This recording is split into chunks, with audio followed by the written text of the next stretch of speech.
കോഴിക്കോട് സിഎസ്കോ അഭയം പദ്ധതിയിലെ 8ാമത്തെ വീടിന്റെ തറക്കല്ലിടൽ ചടങ്ങ് നടത്തി. Corporation deputy mayor CP Muzaffar Ahammed തറക്കല്ലിടൽ നിർവഹിച്ചു.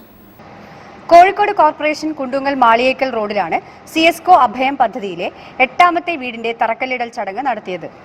Deputy mayor CP Muzaffar Ahmed കർമ്മം നിർവഹിച്ചു. കോർപ്പറേഷൻ സ്നേഹക്കൂട് പദ്ധതിയിൽ 1000 പേർക്കെങ്കിലും വീട് വയ്ക്കാൻ പദ്ധതിയുണ്ടെന്ന് അദ്ദേഹം പറഞ്ഞു. പല മേഖലയിലും പ്രവർത്തിക്കുന്ന പല സംഘടനകളുണ്ടെങ്കിൽ അഭയം പോലെയുള്ള പദ്ധതി വീട് എന്നുള്ളത് വലിയ പ്രാധാന്യം കൊടുക്കുന്ന ഒരു ജീവകാരുണ്യത്തിൽ സംഘടന എന്ന നിലക്ക് ഒരു അവസരമാണ്. നമ്മൾ ഉദ്ദേശിക്കുന്നത് കോഴിക്കോട്ട് എല്ലാവരും അത് നിഷ്പ്രയാസം നടക്കുന്നതാണ്. നിങ്ങൾക്കൊക്കെ അതിൽ പങ്കാളിത്തം വഹിക്കാം. 1000 പേർക്ക് നമ്മളെല്ലാവരും വിചാരിച്ചാൽ ഈ ഒരു വർഷം കൊണ്ട് 1000 പേർക്ക് നിഷ്പ്രയാസം പറ്റുന്നുള്ള അഭിപ്രായക്കാരനാണ് ഞാൻ. നേരത്തെ അത് പണം വെക്കാൻ കഴിഞ്ഞിരുന്നില്ല. അപ്പോൾ ആളുകൾക്കൊരു താല്പര്യം കൂടുതൽ വരും. കോർപ്പറേഷനോടൊപ്പം എല്ലാ സംഘടനകളുടെ തന്നെ ഇതുപോലെ എടുത്തു കൊടുത്താൽ മതി.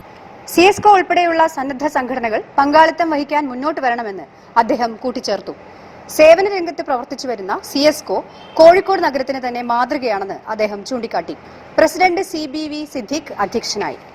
General secretary MV Fazal Rahman, councillor P Muhsina, PP Abdulla Koya, K Noushad Ali, SM Salih, CPM Sayyid Ahammed, Abhayam chairman Babu Kensa, PM Mehboob തുടങ്ങിയവർ സന്നിഹിതരായി.